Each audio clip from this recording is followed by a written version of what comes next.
Queridos amigos, les saludo a todos desde Moscú. En este vídeo quiero contar mi experiencia de haber recibido la vacuna anticoronavirus Sputnik V.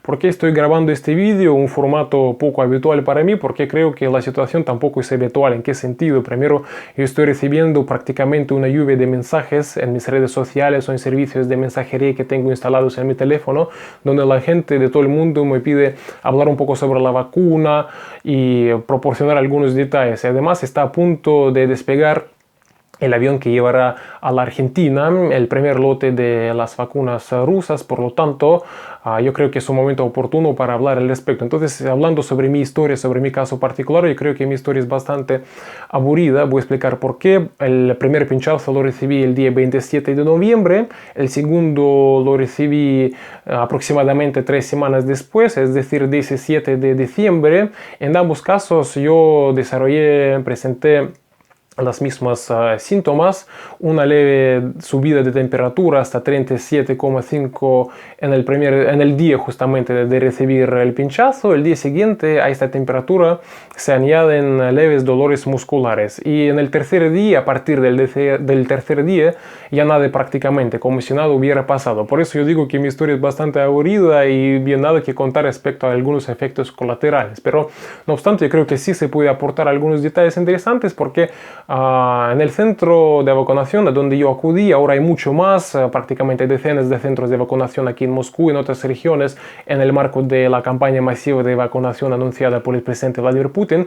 Entonces, en ese centro de vacunación me dieron una serie de documentos que me parecen interesantes. Yo voy a hablar de qué documentos se trata, ¿no?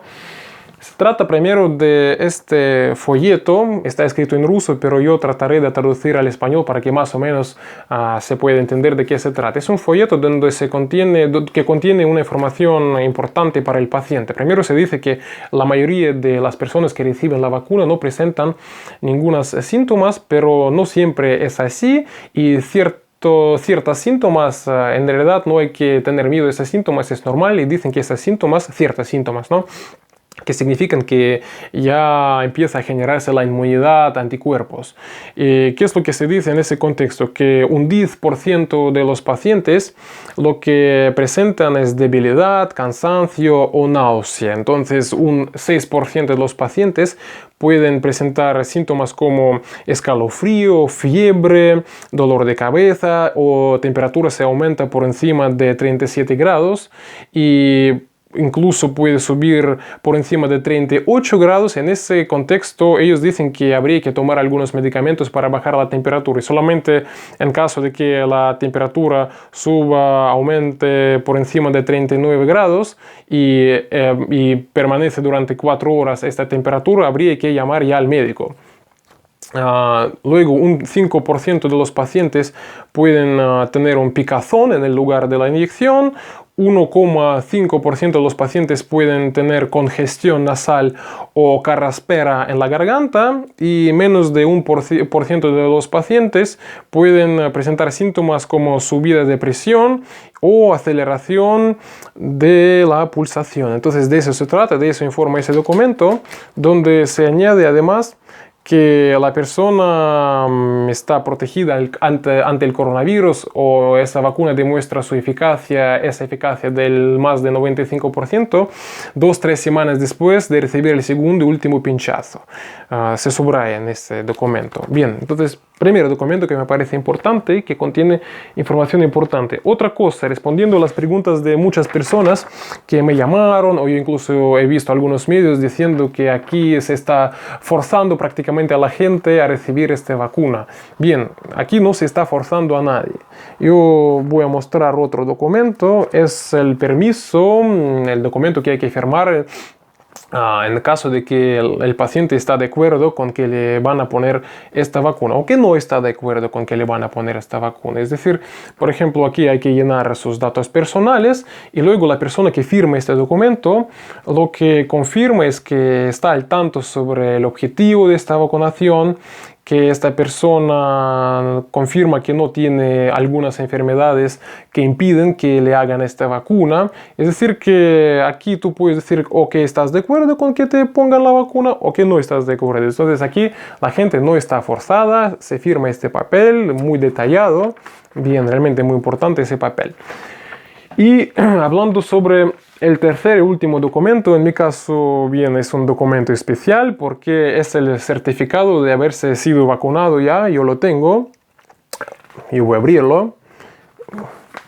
Aquí podemos ver que yo recibí las dos inyecciones, las dos dosis, la primera y la segunda. Aquí están escritas, están indicadas las fechas cuando yo lo recibí. Además, yo creo que aquí se puede ver un espacio libre. Es bueno que este espacio sea libre. ¿Por qué? Porque solamente se llena en el caso de que el paciente haya presentado algunos síntomas no previstas, graves. No, en mi caso no hay nada porque justamente yo no presenté ningunos síntomas graves. Entonces tengo este certificado, estoy contentísimo, espero que me vaya a ser útil en mi trabajo porque ya como periodista voy a poder acudir a unos lugares bien con este certificado y entonces de esta manera este certificado confirma que yo no represento ningún peligro para los demás. Pero en ese sentido, para acabar con el tema de la vacunación, con el tema de Sputnik V en mi caso, habría que 21 días después de recibir este último pinchazo, es decir, en las primeras fechas del año que viene, ya medir mi nivel de anticuerpos para poner punto en este asunto. Entonces yo voy a hacerlo y quizás voy a grabar el vídeo, voy a escribir o voy a publicar algo. Entonces esta sería la información más importante que quisiera ofrecer yo y también aprovechando la ocasión responder también a un par de preguntas que en grandes cantidades me llegan. Primero, sobre cómo puede ser que Vladimir Putin, el presidente ruso, dijo que no se puso la vacuna y cómo es posible que esta vacuna no puede ser aplicada a personas mayores de 60 años. Pero aquí hay que precisar que en realidad los ensayos al respecto sobre personas mayores de 60 años se llevan a cabo ya varios meses y según los desarrolladores de la vacuna ya estaría permitido el uso de esta vacuna en personas mayores de 60 años también en las primeras fechas del año que viene, porque justamente ahora mismo se están terminando los ensayos que están demostrando también su eficacia, que estas personas mayores de edad tampoco no presentan ningún síntoma, es decir, los síntomas prácticamente son las mismas que sus colegas jóvenes, así diríamos. Y en ese sentido son interesantes las declaraciones del director del Instituto Gamaleya, el instituto que desarrolló y elaboró la vacuna, quien tiene 68 años, se puso la vacuna 8 meses hace 8 meses y entonces dijo que no presentó ningún síntomas y además es interesante, dijo él, que el nivel de anticuerpos que tiene actualmente es el mismo que hace 8 meses. Él lo dijo hace un par de días.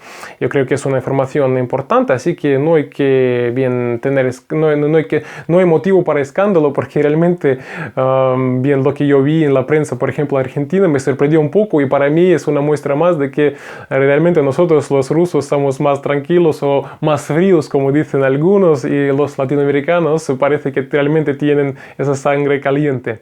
Es la primera observación que quisiera hacer. La segunda observación, yo he visto muchas preocupaciones sobre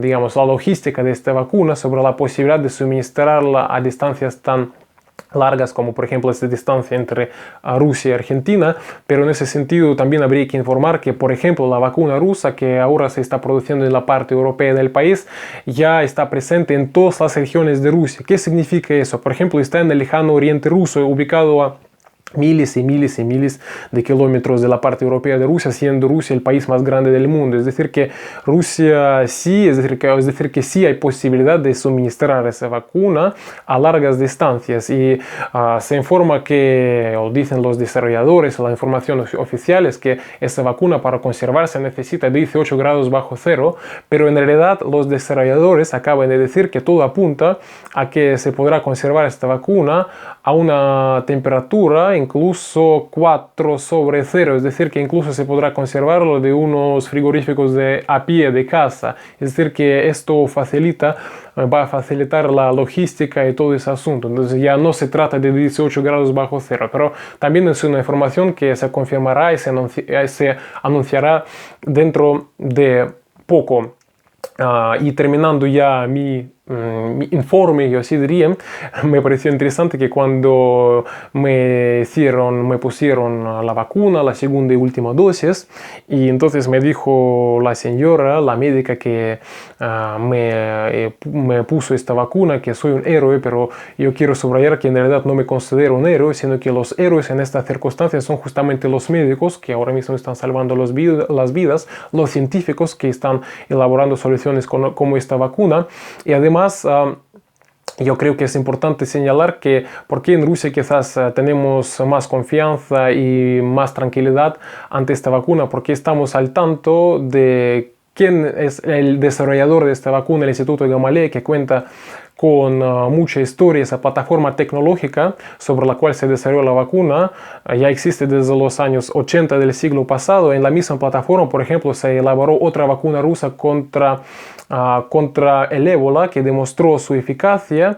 Por ejemplo, en Guinea la aprobaron y no solamente demostró su seguridad y eficacia, sino que la persona que recibió esta vacuna tiene protección ante el ébola durante 2 años, y en base a ello los desarrolladores de la vacuna Sputnik V dicen que todo apunta que Sputnik V también va a proteger contra el coronavirus durante 2 años, pero bien, todavía no pueden confirmarlo porque esos 2 años no pasaron, pero tienen otros ejemplos. Entonces yo creo que esta sería la información principal que quisiera aportar. Yo quiero desear mucha salud a las personas, bien, y que lo más pronto se acabe con este lío, con este maldito coronavirus. Un abrazo a todos, mucha salud y feliz Navidad también. Un abrazo.